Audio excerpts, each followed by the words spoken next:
dari Bu Anissa ada 5 poin tadi, masuk pokok dari 206 ayat. Baik, bagus. Monggo, yang lain, ayo silakan. Siapa mungkin titik tekan pada apa yang diingat, karena 206 yang tadi disampaikan rapi sekali. Bu Anissa bilang katanya 2 bulan tadi, berarti bagus. Selama 50 kali, hampir 50 kali meeting untuk 206 ayat. Nah, mungkin ada beberapa yang tidak semuanya mencatat, tapi pada titik tekan tertentu silakan. Monggo.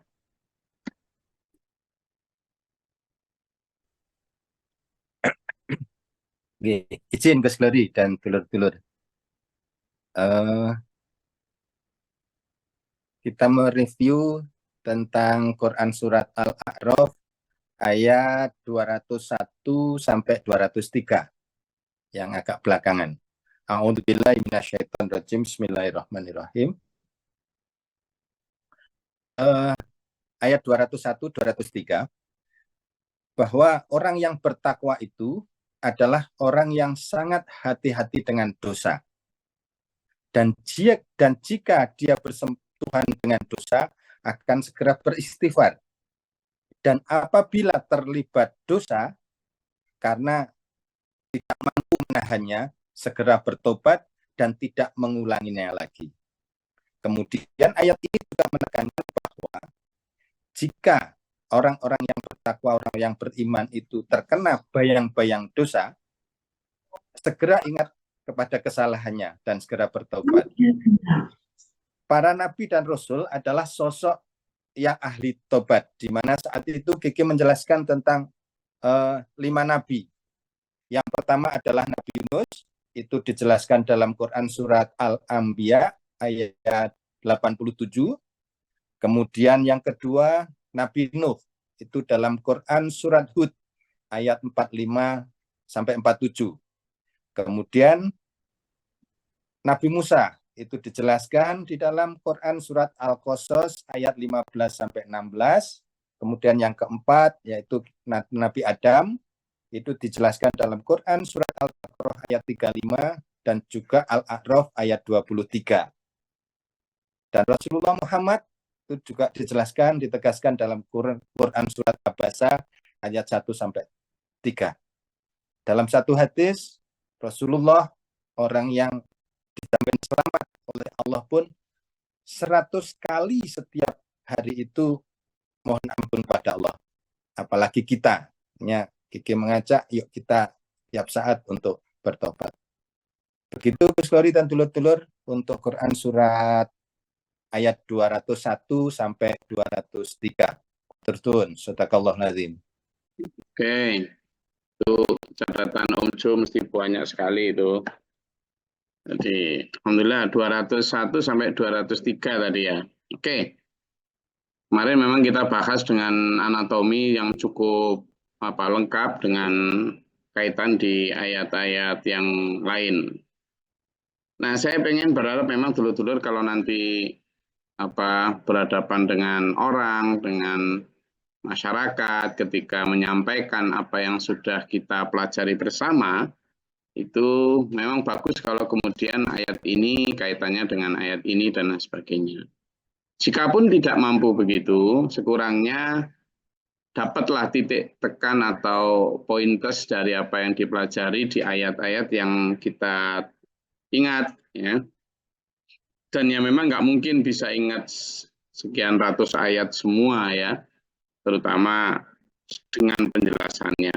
Maka dalam murojaah kali ini, nggak apa-apa, saya ingat ini Gus, izin untuk belajar menerangkan. Gitu. Singkat-singkat, gantian semua, mau silakan. Ada lagi? Ayo, biar hangat Kamis hari ini, optimis. Saya lihat kemarin memang banyak yang buat catatan-catatan. Tadi sudah Pak Bakhrul, sudah Bu Anissa, lalu Pak Om Jo, hari ini Badian. Silakan.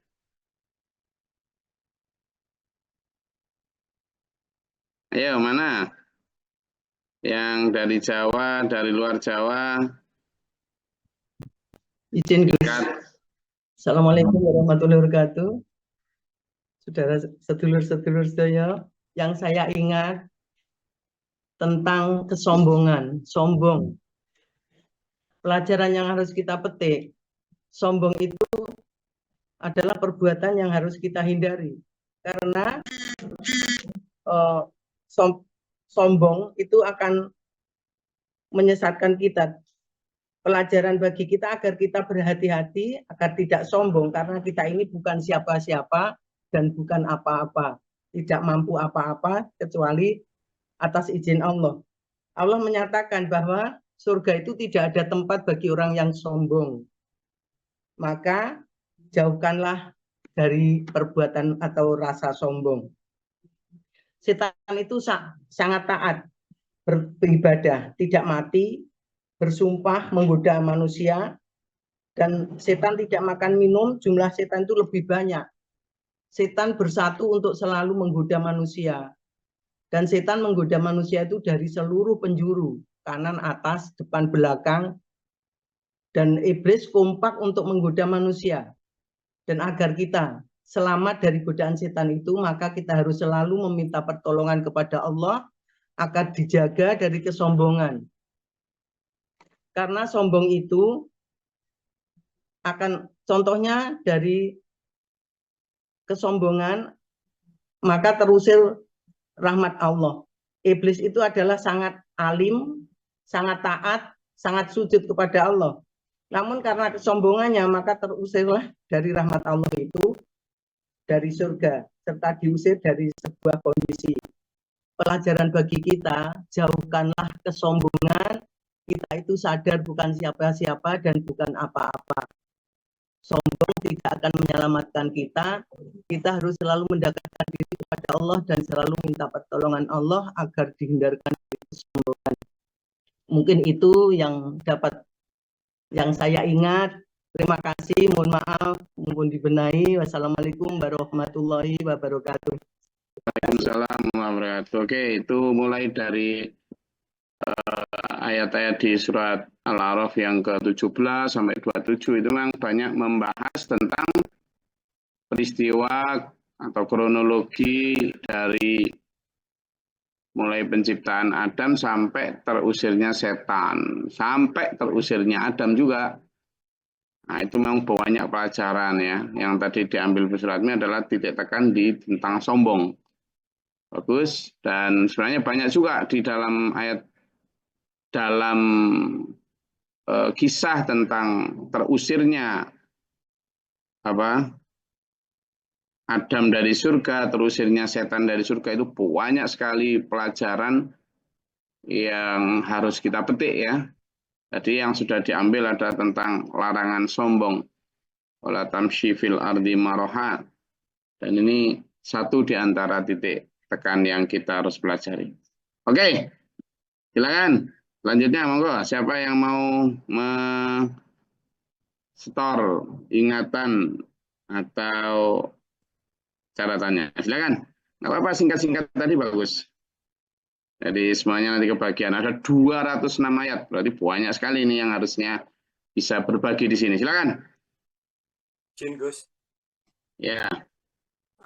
Surat Al-A'raf ayat 21 hingga 23. Bahwa iblis itu tidak pernah berhenti untuk menggelincirkan manusia. Di ayat ini terangkan bahwa iblis itu menggoda Nabi Adam. Karena Nabi Adam itu orangnya nabi yang tidak bisa digoda, maka iblis pun menggoda istrinya yaitu Ibu Hawa.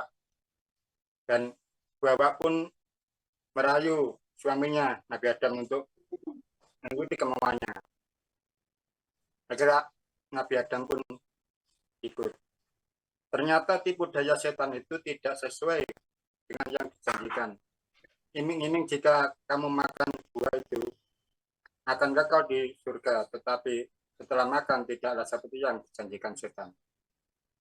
Karena kemudian rasa penasaran sebagai manusia, akhirnya keduanya mencoba makan, padahal Allah sudah melarangnya. Bahwa setan mengatakan kepada keduanya, bahwa aku ini adalah hanya sebagai pemberi nasihat atau an-nasihin. Setan mengklaim bahwa dirinya adalah pemberi nasihat. Ternyata nasihat itu dalam hati tidaklah selalu benar. Jika di surga makan kuldi, maka tampaklah pakaian lahirnya Nabi Adam dan Hawa. Tetapi di dunia ketika makan kuldi, yaitu dengan rakus, harta, jabatan, dan takhta, maka tanggallah pakaian takwa kita, yaitu libas takwa. Kemudian Allah memanggil keduanya dengan mengatakan, kamu kan sudah saya peringatkan bahwa setan itu adalah musuh yang nyata, seperti dicontohkan oleh Bapak Guru. Ketika ada anak kecil bermain dengan pisau, pisau itu bermanfaat bagi orang dewasa, bagi orang yang tahu.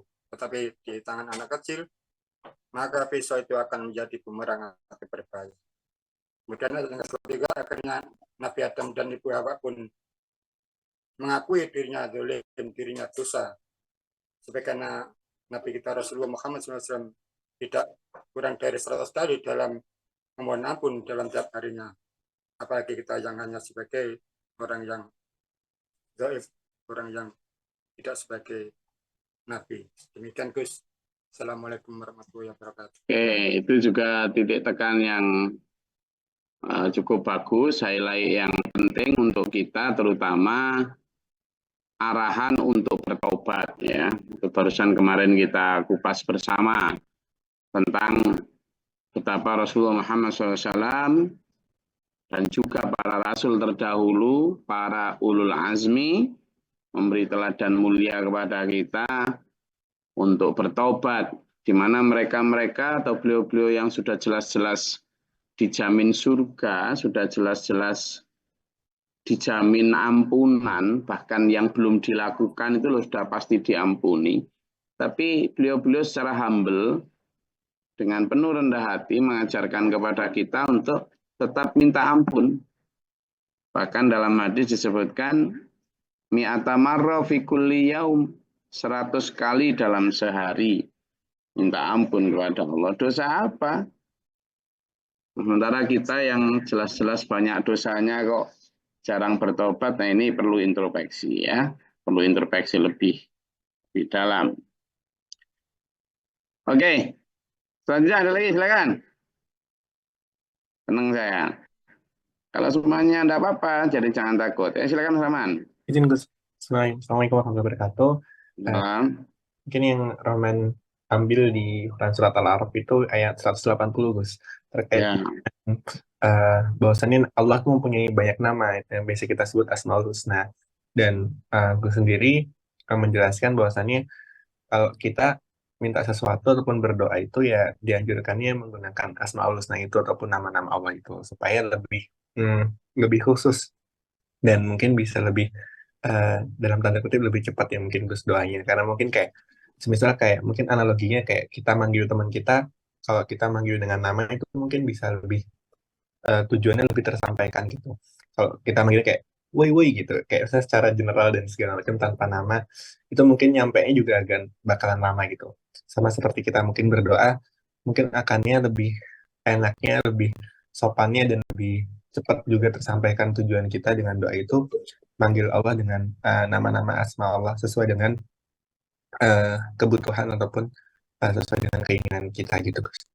Mungkin itu sih Gus, singkat banget buat yang bisa Rahman ambil. Terima kasih. Oke. Nah, kalau misalnya manggil Rahman gitu, panggilan akrabnya apa? Man gitu, atau apa? Iya Gus, biasanya bisa gitu. Man gitu ya. Ya betul, jadi itu analogi yang bagus. Artinya kadang panggilan keakraban itu lebih masuk, lebih ini ya. Asal bukan panggilan ejaan ya. Karena panggilan ejaan itu ada dalam surat Al-Hujurat, enggak boleh.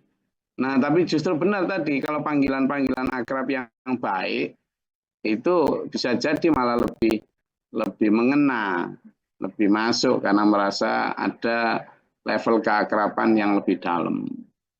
Demikian pula ketika kita, makanya kalimat Asmaul Husna itu kan ada dalam beberapa ayat ya. Selain dalam surat Al-A'raf ini juga disebutkan dalam surat Al-Isra juga ya. walahul asmaul husna, di mana yusabbihu bertasbih semua ma fis samawati wal ard, apa yang ada di langit, yusabbihu lahu ma fis samawati wa ma fil ard, bertasbih semua itu dengan asmaul husna itu. Kemarin kita sudah rengeng-rengeng bareng bagaimana pentingnya untuk memahami asmaul husna itu bukan hanya sekedar lagu-laguan, tetapi betapa maha segalanya Allah, gitu ya. Itu. Oke. Tadi Mas Rahman menitik beratkan pada ingat ayat itu. Selanjutnya silakan. Siapa lagi? Ya, silakan langsung. Assalamualaikum warahmatullahi wabarakatuh. Dari izin Gus belajar. Al-A'raf ayat 50-51. Orang neraka menyapa penghuni surga. Penghuni neraka sangat nelangsa minta setetes air kepada tetangganya, yaitu penghuni surga. Mereka haus dan terbakar kerongkongannya. Kemudian diangkat ke atas neraka selama kurang lebih 70 tahun. Kemudian sampai di atas dikasih minum cor-coran timah panas. Kemudian dikembalikan kurang lebih 70 tahun baru sampai di dasar neraka. Mereka mengemis meminta rezeki apa saja, tetapi Allah melarang atau mengharamkan air atau makanan untuk mereka. Penghuni neraka itu adalah orang-orang kafir. Nah, siapa orang kafir itu? Yaitu yang mempunyai ciri-ciri pertama, orang yang menjadikan agama Allah itu sebagai permainan atau sebagai sendaguro. Bahkan bahasa neraka pun masih guyon-guyon sebagai keluconan. Jadi mereka tidak menjadikan agamanya secara serius untuk diamalkan. Ciri-ciri yang kedua yaitu mereka melakukan semua untuk gemerlapan dunia agar viral dan nyaman sesuai dengan nafsunya. Mereka hanya menyembunyikan yang hak. Maka kata Allah, karena kamu dulu nggak mau diajak bahas akhirat dan kamu melupakan hari pertemuan ini, maka sekarang kami pun akan melupakanmu. Bapak Guru ngendiko, karena banyaknya orang memikirkan urusan akhirat, maka urusan akhirat, memikirkan urusan dunia, maka urusan akhirat pun tertutup rapat, hingga tidak dipikirkan. Seperti halnya pisang yang tertutup kulitnya. Jangankan orang yang buta, yang melek pun kita tidak bisa melihat, karena tertutup oleh kulitnya. Tidak tahu kalau ada pisang di dalam kulit atau tidak tahu kalau ada akhirat setelah dunia. Kenapa toh kita ini sering diingatkan akhirat? Karena nanti kita juga diingatkan kita ketika di dunia. Maka supaya kita nanti tidak diingatkan di dunia, kita harus ingat akhirat terlebih dahulu. Niki mawon Gus, catatan kula matur sembah nuwun ngapunten Kang Kathah. Assalamualaikum. Oke, jadi tentang dunia dan akhirat. Selanjutnya, monggo, siapa yang punya catatan?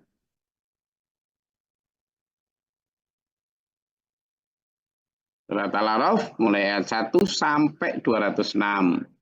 Bisa dinukil beberapa ayat yang memang selama sampean mengikuti hampir 50 kali Zoom, hampir 2 bulan surat Al-A'raf ini. Maka nggak apa-apa. Saya kalau ingat iki Gus, gitu ya.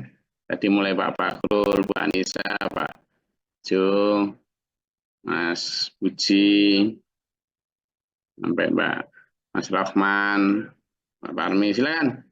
Ada Bu Suratmi tadi, silakan. Siapa lagi? Monggo. Harus banyak ini, harus lebih dari 10 orang ini harusnya. Monggo.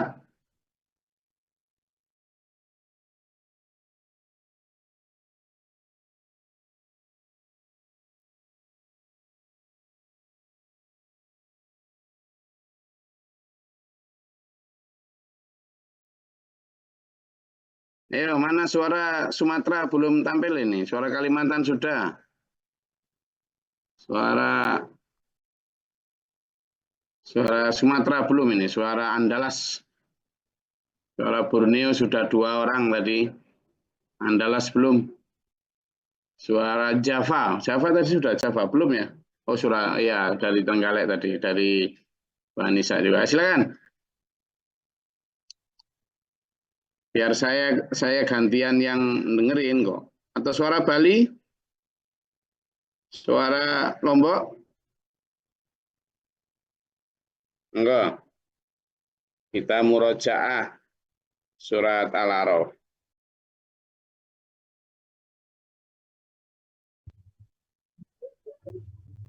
Gus, Silakan Mbak Ida.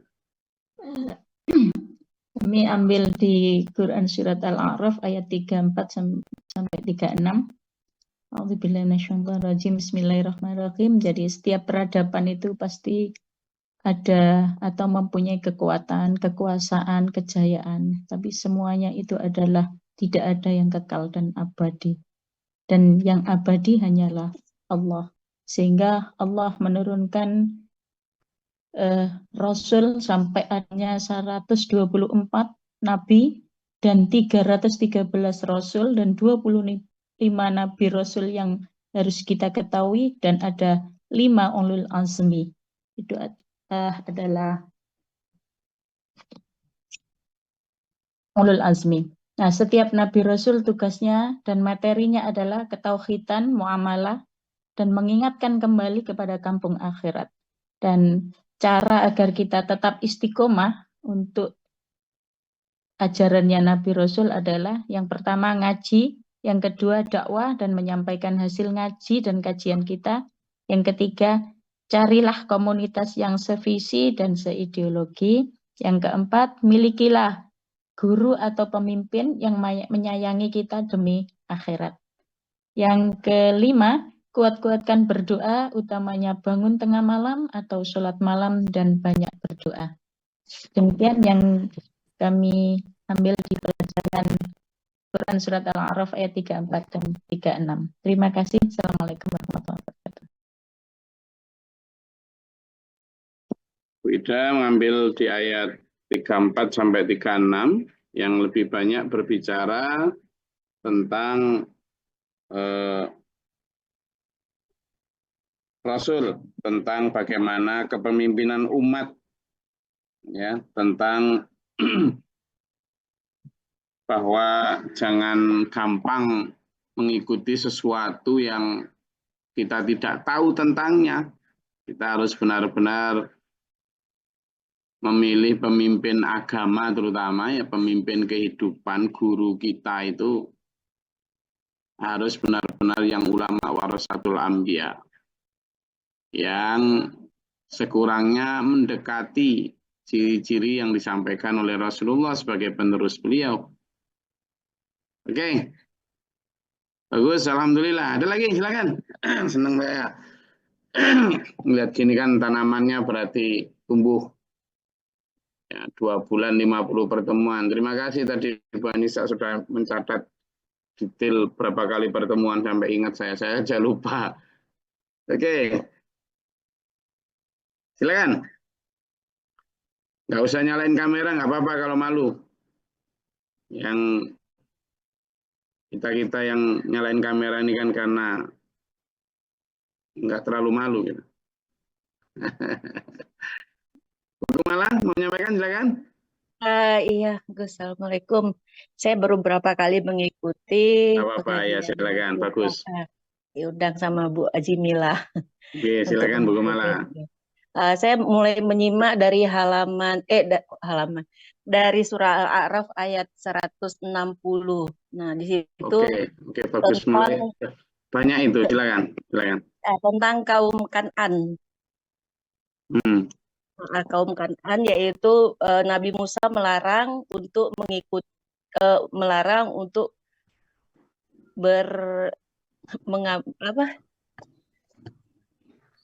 kalau hari Sabtu hanya digunakan untuk beribadah. Betul Namun ya. mereka tidak mendengarkannya.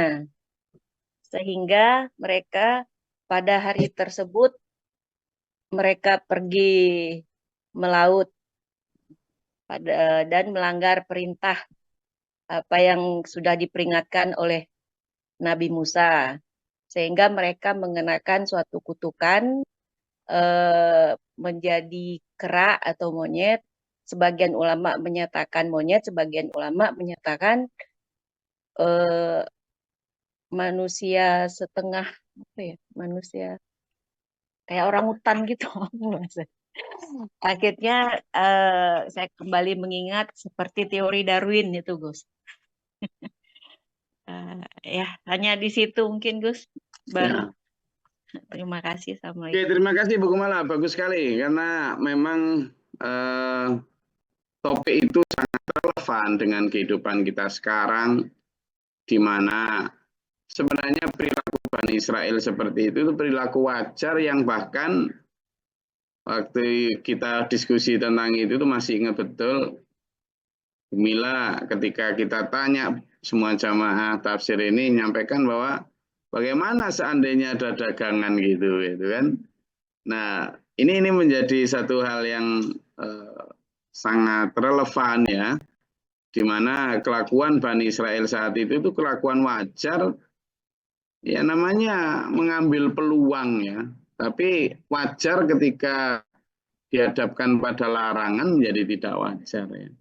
Di mana kita sudah dikasih Allah 7 hari dalam sepekan untuk nyari nafkah, 6 hari silahkan sepuasnya, 1 hari saja loh untuk fokus kepada Allah. Tapi namanya manusia kan ya tidak ada cukupnya ya.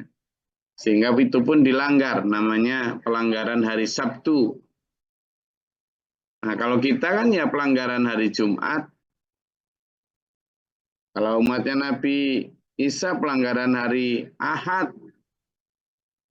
Itu. Tapi tidak hanya hari Jumat, Ahad maupun Sabtu.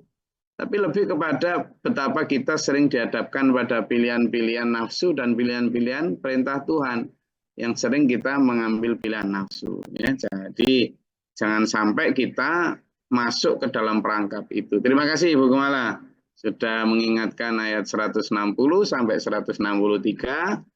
Surat Al-A'raf ini tadi. Oke, bagus. Silakan. Siapa lagi? Alhamdulillah senang saya gini. Ayo. Jadi semakin siapapun boleh ya mengungkapkan tentang ayat-ayat yang sudah dipelajari bersama. Silakan. Akhirnya merata ini apa yang ditangkap. Berarti benar selama ini tidak tidur. Berarti meskipun kamera nggak nyala sudah dengerin. Alhamdulillah. Berarti tanaman benih yang ayat-ayat Allah yang saya sampaikan ini tukul, istilah Jawanya tukul apa?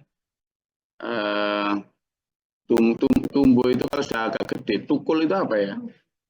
Kayak biji yang sudah mulai membuka kelopaknya, kemudian ada 1-2 daun dan akar. Silakan, siapa lagi? Silakan. Ya, SMA Ponorogo siapa ini? Monggo. Setelah itu Mas Slamet. Makassar. Ponorogo dulu, Mas. Siapa tadi? Baru buka, Gus. Oh, baru buka. Baru dari Mas. Siapa yang Ponorogo tadi? Nyalain tadi. Mau mulai saya? Oh, hilang malan.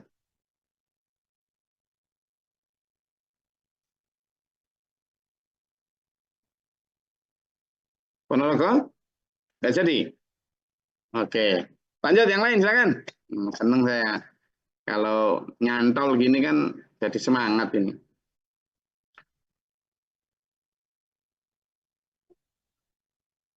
Banyak loh ya.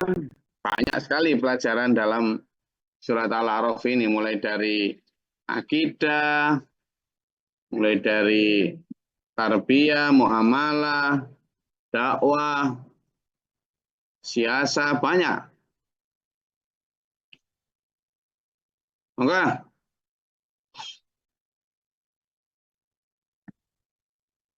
Jangan malu, enggak apa-apa, enggak ada yang salah. Jadi enggak akan, ini bukan semesteran yang dinilai salah benar, atau nanti dikasih nilai A, B, C, D, enggak ada. Justru semuanya yang ingin berkontribusi untuk share apa yang ditangkap dari apa yang kita diskusikan selama 2 bulan ini. Silakan.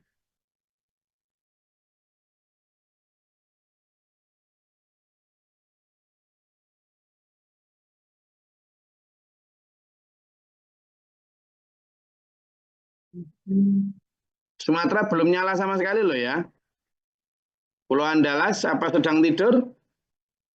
Karena kekenyangan sahur? Pulau Andalas mana ini? Okus, Jambi, Lampung. Jawa sudah terwakili tadi, tapi nanti silakan kalau mau ada lagi boleh. Oh, Borneo juga sudah, Makassar sebentar lagi ini. Bali sudah, Lombok ini yang keep silent ini. Silakan.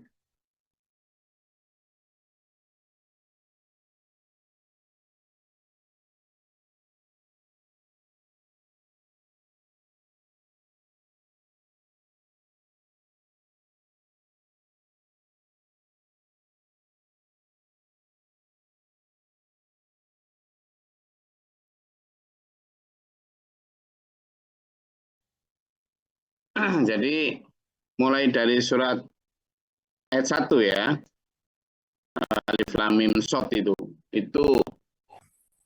kita memang diajari betul. Ada Mas Slamet mau sampaikan penekanan pada ayat berapa? Belum, Gus. Oke, enggak apa-apa.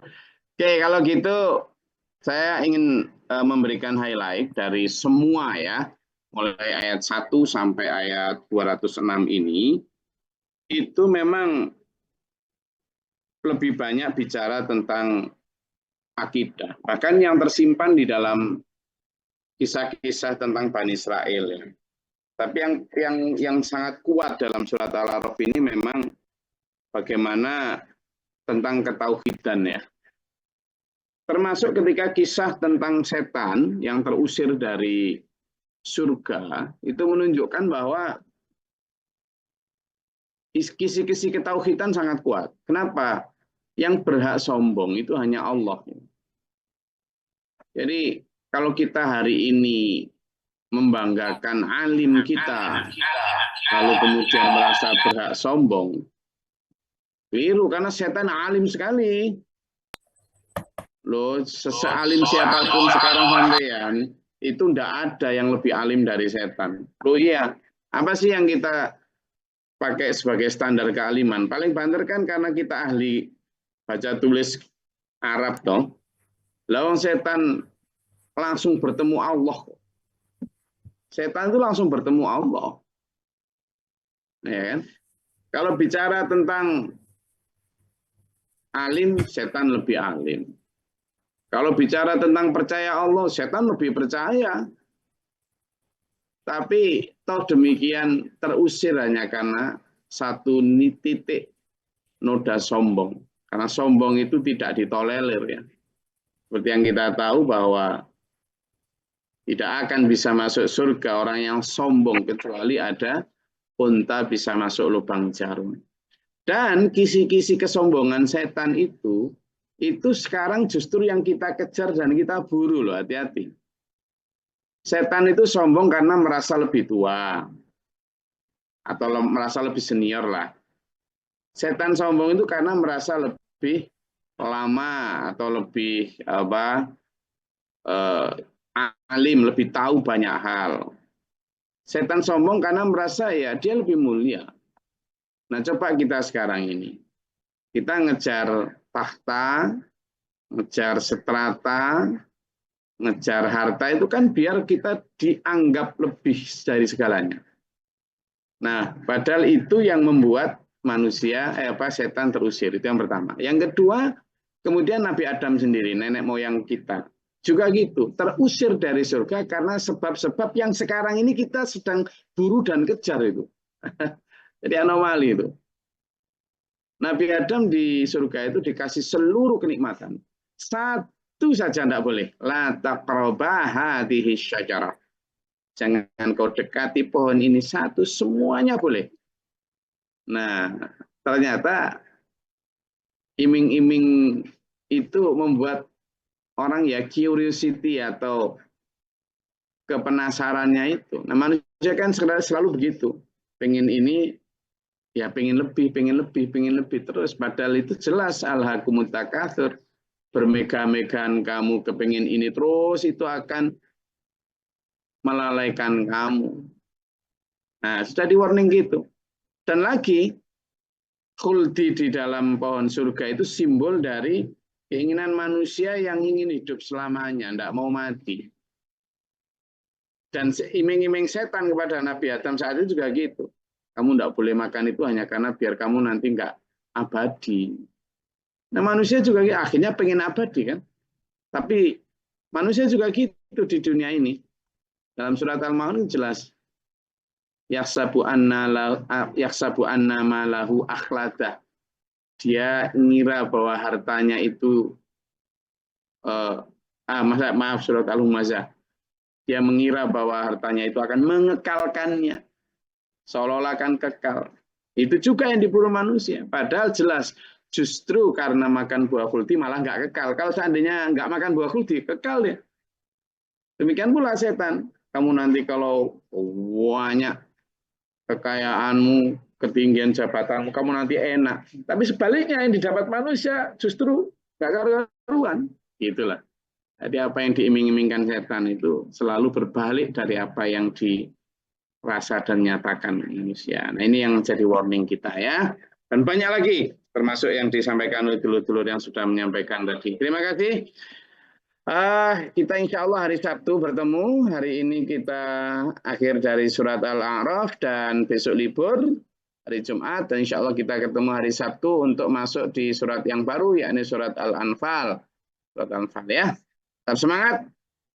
Ngantuknya dibuang. Kita berangkat kerja sambil sholat duha dulu. Minta izin sama Allah, ya Allah, saya sedang mau nyari karuniamu ya Allah, bimbingku tetap dalam halalan thayyibah, dalam koridor bahwa ini nanti untuk dunia sedikit, untuk akhiratku yang banyak, dan minta diberikan kelancaran semuanya dalam bimbingan ridho dan ampunannya li akhir hayat.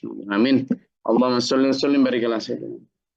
Allahumma fil mu'minin wal mu'minat al muslimin wal muslimat al ahya'i wal amwat. Allahumma ihtina fi man hadayt wa afina fi man afayt wa lana fi man tawallayt wa barik lana fi ma atayt wa qina syarra ma qadayt. فإنك تقضي ولا يقضى عليك وإنك لا تذل من تبارك ربنا وتعالى الحمد لله. اللهم دفعنا البلاء والوباء وبدل حسدنا من ربنا نجينا ولينا سعيدين ربنا ولا تجعلنا في القوم الظالمين. اللهم تعالى باب رحمتك اللهم أنزل علينا رحمة بيدك قد الأمطار وتدور اللهم افرغ لنا صبر والسبيل وانا نبغى اللهم فاطر السماوات والارض عالم الغيب والشهاده رب كل يوم وشهاده أعوذ بالله من شر البلاء والبدر الشر واسر ولا شهادة الأعداء اللهم نسألك الهدى والتقوى ربنا آمنا فاكتبنا مع الشاهدين ربنا لا تزغ قلوبنا بعد إذ هديتنا وهب لنا من لدنك رحمة واعف عنا واغفر لنا وارحمنا أنت مولانا فانصرنا على القوم الكافرين أنت مولانا فانصرنا على القوم المنافقين أنت مولانا فانصرنا على القوم المشركين.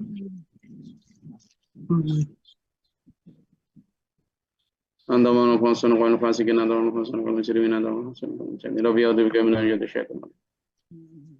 ربنا هب لنا من أزواجنا وذرياتنا قرة أعين واجعلنا للمتقين. ربنا آتنا في الدنيا حسنة وفي الآخرة حسنة وقنا عذاب النار.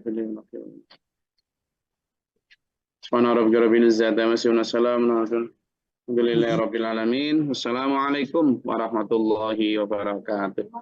Waalaikumsalam. Allahumma arhamna bil Qur'an